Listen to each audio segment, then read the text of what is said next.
Arrêtez l'enregistrement, s'il vous plaît. S'il vous plaît, arrêtez l'enregistrement. Désolé, hein, c'était pas, voilà, c'était un petit peu ridicule de dire arrêtez l'enregistrement, voilà. Mais pour vrai dire, certains de nous doivent en fait arrêter l'enregistrement si on veut vraiment avoir des vues sur YouTube, ouais. Il est temps qu'on arrête d'enregistrer, mais de faire un travail au préalable pour déduire est-ce que ce qu'on va enregistrer va marcher ou pas sur YouTube. Bonjour d'abord et bienvenue sur Minicon Tutorials.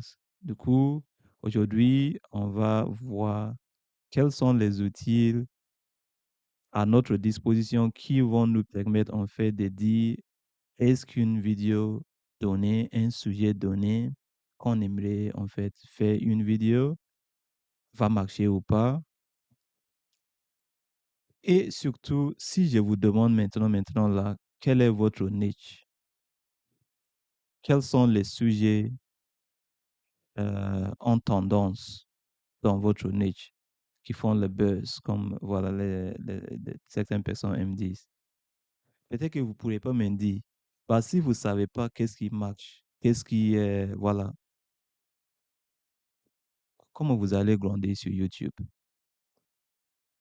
Vous comprenez ce que je dis? Et c'est aussi très important de rester, si vous voulez grandir ou bien oui, d'une manière exponentielle sur YouTube, il faut bien que votre contenu soit dans votre niche. Vous pouvez pas en fait, vous pouvez pas en fait faire des vidéos sur n'importe quel sujet et pense que vous allez grandir de cette manière. Pourquoi?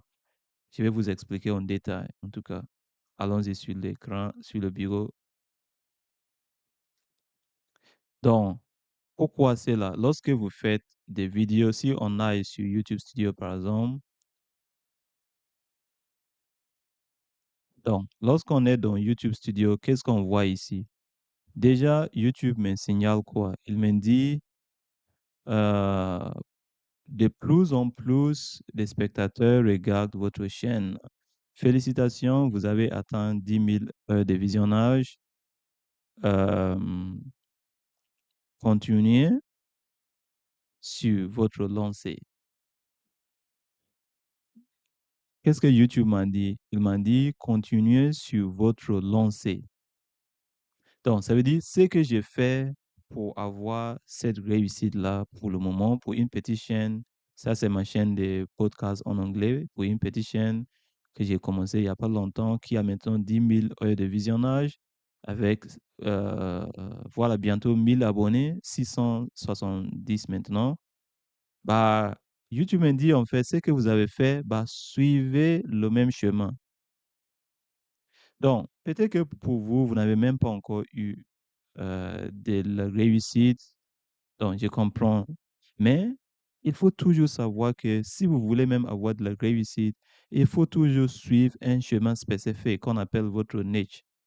Si vous avez des idées variées, bah, il faudrait créer plusieurs chaînes YouTube pour ces différentes idées, si vous voulez. Ça veut dire des idées vraiment à part qui vous passionnent. Il faut faire ça. Sinon, lorsque vous mettez vos vidéos dans sur la même chaîne, qui portent sur différentes niches, bah, qu'est-ce qui se passe? Lorsque les peu de personnes qui ont suivi votre chaîne ou bien qui ont déjà regardé votre chaîne, l'algorithme YouTube a gardé en mémoire le profil de ces personnes-là. Et quand il renvoie vos vidéos aux mêmes personnes, ça veut dire vos toutes nouvelles vidéos qui ne parlent pas du tout de ce qui les intéresse, bah, ils vont refuser de cliquer. Et quand ils ne cliquent pas, ils ne regardent pas, ça envoie une mauvaise signal à YouTube comme quoi votre chaîne n'est pas du tout bonne, vous ne faites pas de vidéos intéressantes et vous allez être victime de shadow banning et vos vidéos ne seront plus, voilà, vous avez commencé à, soit vous aurez du mal à grandir en fait. Parce que les gens, quand ils sont sur YouTube, par défaut, YouTube, sur la page d'accueil, envoyer des vidéos en fonction de leur intérêt de consommation. Donc, voilà pourquoi, en plus, en fait, du fait que les gens cherchent sur YouTube un sujet spécifique à leurs besoins, les gens aussi, le plus souvent, regardent les vidéos juste sur la page d'accueil ici. Donc, il faut faire très attention. Maintenant, la question, c'est comment savoir, comment connaître déjà votre niche. Déjà, si vous ne connaissez pas votre niche, bah, je ne pense pas que c'était la peine même de créer une chaîne. Donc, je sais que vous connaissez votre niche, mais comment surtout savoir qu'est-ce qui marche dans votre niche. Donc, avant de faire une vidéo, c'est conseillé de venir sur YouTube Studio comme ça. Vous voyez, on est déjà dans YouTube Studio.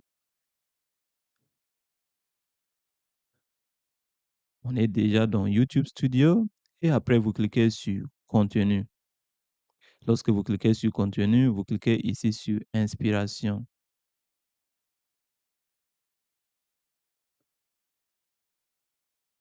Voilà. Et ici, vous allez voir que YouTube va vous proposer en fait des prochaines idées pour vos vidéos. Et ces prochaines idées pour vos vidéos sont inspirées de la performance de votre chaîne ou bien d'une analyse totale de votre chaîne que l'algorithme, ça c'est un système IA, intelligence artificielle, qui fait ce travail énorme là. Avant, pour avoir ce genre d'informations, il fallait des outils comme vidIQ ou TubeBuddy que seulement les grands YouTubeurs avaient accès. Aujourd'hui, nous tous, on a accès à ce genre d'informations. Donc déjà, si je cherche à faire une vidéo euh, virale ou bien en tout cas une vidéo qui va avoir des vues, il faudrait que je fasse une vidéo inspirée par ma chaîne, par mon audience, parce qu'ici, ils ont dit quoi? Sujet très populaire auprès de vos spectateurs. Vous voyez? Donc, déjà, si vous faites une vidéo sur ce qui est proposé ici, vous aurez une forte chance quand même que cette vidéo sera poussée par l'algorithme vers votre audience. C'est ça l'idée, en fait. Ça, c'est une chose. Et la bonne chose ici, c'est que vous pouvez enregistrer toutes ces idées en cliquant sur enregistrer ici. Vous voyez, et chaque fois que vous venez, vous cliquez sur idée enregistrer, vous allez retrouver votre idée. Et la bonne chose ici, c'est que si jamais vous cliquez sur n'importe lequel sujet ici, sur lequel vous aimeriez faire une vidéo, il va vous décrire en détail le sujet, vous proposer même des accroches que vous allez mettre dans l'introduction, parce qu'il faut que votre introduction, pardon, la description, ou même dans votre introduction oralement, il faut que votre description soit optimisée avec les bons mots-clés. Donc, il vous propose des accroches déjà pour votre description. Et vous pouvez même utiliser d'autres, par exemple, use personal stories. Vous pouvez choisir d'autres idées, à savoir quelle sera l'accroche si vous aimeriez en fait partager votre propre histoire comme dans la description. Donc, si vous faites comme ça, vous gênez tous ces gens des idées là comme accroche.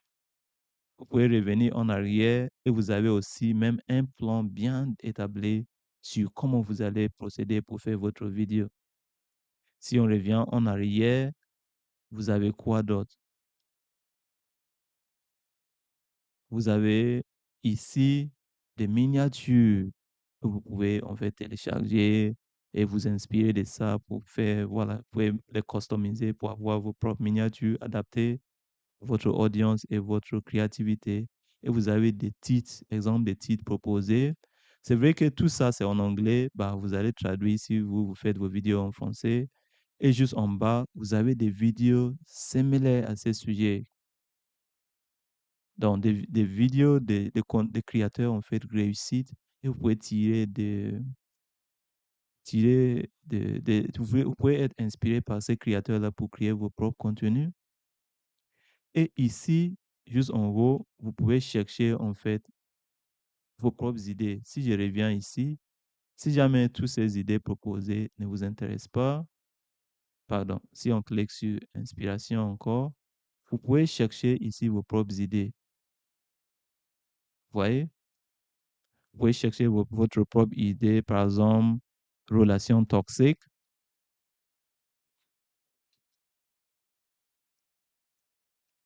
et vous dites obtenir des suggestions. Il va vous proposer voilà, parfois, s'il n'arrive pas, voilà pourquoi, parce que j'avais écrit en anglais, il faut écrire, pardon, j'avais écrit en français, il faut écrire en anglais parce que c'est l'IA, ce système, en tout cas, c'est pas une IA qui comprend les autres langues. Pour le moment, il faut écrire seulement toxic relationships. Il faut écrire en anglais pour le moment.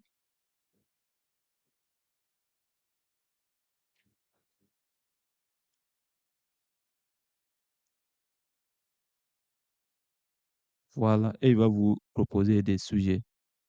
Mais vous voyez par exemple que ces idées-là, ce sont des, voilà, des sujets niche, mais ce ne sont pas vraiment, l'intérêt n'est pas est très faible quand même par rapport au sujet inspiré de votre propre chaîne. Donc voilà une première manière. L'autre manière, c'est quoi? C'est d'aller dans vos données analytiques et de suivre les tendances YouTube. Donc, dans vos données analytiques, vous cliquez sur tendance ici et dans tendance, vous écrivez simplement quoi? Vous écrivez ce que vous recherchez. Sinon, lorsque vous êtes dans les tendances, vous allez voir ici ce que les spectateurs recherchent. Donc, ce que votre spectateur ou d'autres spectateurs YouTube de manière générale recherchent. Le problème ici, c'est que ça, c'est pas spécifique à votre chaîne. C'est pour ça que je vous ai montré d'abord comment être inspiré par votre propre chaîne. Mais si vous voulez faire quelque chose, surtout lorsque ce sujet-là est dehors de votre niche, bah, ce sera bien de venir dans YouTube Analytics parce que de toute façon, même si ce que vous essayez de faire, c'est un sujet bien qui est dans la tendance, et même si ce sujet n'est pas très regardé par votre audience, aux spectateurs, si vous traitez ces sujets, vous pouvez toujours avoir des vues parce que de toutes les manières, c'est un sujet qui est en tendance. Donc, c'est ça l'idée en fait. Donc, sinon, vous avez aussi des vidéos qui sont en tendance ici, par exemple. Vous pouvez vous inspirer de tout ça. Sinon, vous écrivez exactement. Donc, tous ces sujets-là ici, voilà ce que les gens recherchent actuellement. Il y a des gens qui cherchent, par exemple, comment merger des acquisitions, podcasts, how men mess up. Qu'est-ce que j'avais dit ici? J'avais lu de l'anglais en français. Bref, they are saying what? Mergers and acquisitions podcast. Et il y a des gens qui cherchent how to mess up new relationships. How men mess up new relationships. Comment les hommes, en fait, gâtent les nouvelles relations. Ça pourrait être un sujet intéressant pour moi. Si ça m'intéresse, par exemple, je clique là et je peux, en fait, trouver des idées, vous voyez, intérêt moyen pour ma chaîne. Et je peux trouver, en fait, comment je peux trouver des idées, en fait, sur ces sujets-là dans Inspiration. Si je clique trouver des idées, il m'envoie dans Inspiration et je pourrais faire ma prochaine vidéo sur ces sujets. C'est intéressant en plus. Vous voyez? Ici, il me sort, en fait, mais il essaie de tourner les idées ici par rapport à Pop le ballon parce que c'est ce qui est en marque sur ma chaîne actuellement. Vous voyez? Donc, je peux enregistrer ces sujets, par exemple, Reasons Men Mess Up New Relationships. Je peux enregistrer ça. Voilà. Vous voyez? C'est comme ça on fait les choses. Men's Red Flag on Pop the Balloon. Je peux enregistrer ça. Voilà. Il y a des sujets intéressants sur lesquels je peux faire mes prochaines vidéos. Men Ghosting on Pop the Balloon. Pour ça, c'est pas vraiment. Voilà. Mais on revient dans les données analytiques.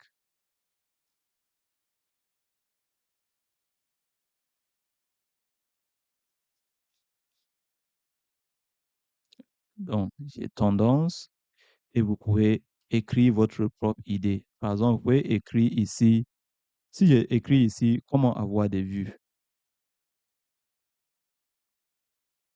Avoir des vues YouTube, par exemple, sur YouTube. Vous voyez, il me dit très faible intérêt pour mon audience. Parce que sur cette chaîne, j'ai fait pas de vidéos sur comment avoir des vues. J'ai fait des vidéos sur l'Afrique, des relations, des trucs comme ça, les histoires de vie. Je parle pas des tutoriels sur comment avoir des vues ici. Donc, très faible intérêt pour mon audience. Mais si quand même vous voulez toujours faire une telle vidéo, vous allez voir ici le volume de recherche sur ce sujet. Il y a beaucoup de personnes qui cherchent, par exemple, how to see who subscribe to your YouTube channel. Beaucoup de personnes sont curieux de savoir qui s'est abonné à leur chaîne. Mais voyez donc, mais déjà, je vous conseille que lorsqu'on vous dit intérêt très faible de vos spectateurs, ça ne sert à rien de faire cette vidéo. Sinon, si vous voulez faire ce genre de vidéo, bah, faites ça sur une autre chaîne. Voilà. Si vous voulez, voilà. Mais si jamais vous voulez quand même avoir des idées, vous pouvez cliquer sur, par exemple, ce qui a un volume important de recherche. Vous cliquez, voyez intérêt très faible, ça ne sert à rien. Et après, vous cliquez sur trouver des idées. Et quand même, dans inspiration, vous aurez des idées pour. Donc, voilà en gros comment on doit faire. Avant de faire votre enregistrement, ne faites plus comme avant. Il ne faut pas juste enregistrer, c'est pas le travail acharné, mais c'est de faire un travail qui sera apprécié par votre audience. C'est comme ça marche. Suivez les tendances dans votre niche et vous allez grandir exponentiellement. En tout cas, je suis très content et j'espère que vous aussi, vous avez appris quelque chose. Merci beaucoup d'avoir suivi. Veuillez vous abonner et j'invite tous les petites chaînes YouTube, tous les petits YouTubers de se regrouper ici pour qu'on puisse en fait partager nos idées. Dites-moi quelle est votre chaîne, qu'est-ce que vous faites et on fait, on s'entre-aidant, on va grandir ensemble. Veuillez vous abonner et à très bientôt dans une nouvelle vidéo. Au revoir.